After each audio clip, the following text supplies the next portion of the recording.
Okay.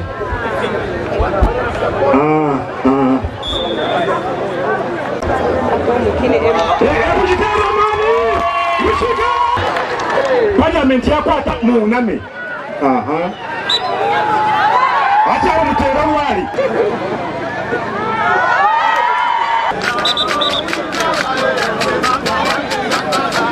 Ojika kutula heze netu bomba zakuja mpira.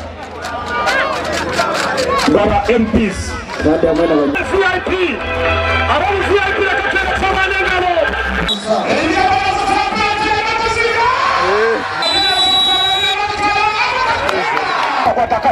Kapteni wa Nyakagabagaba ya moving on. Nyakagabagaba mcheza mali. Ibatwala ba MPs.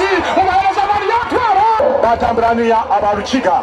Nibacheza kwa mbaro ndekola nyabatambra mbaro.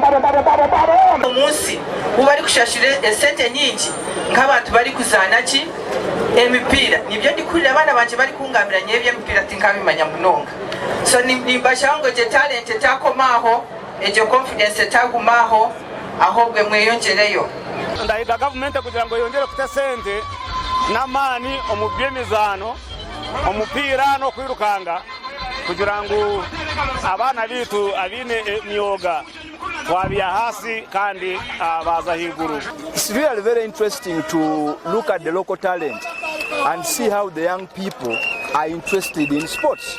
There is a lot of talent here. You see many young people talented with a lot of enthusiasm. But it is also very clear that they are not facilitated, they are not supported. The facilities are really very poor.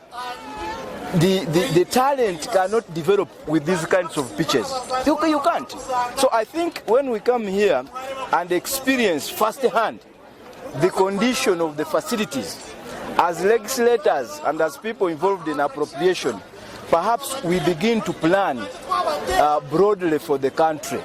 There is no way we are going to develop sports unless we invest in infrastructure.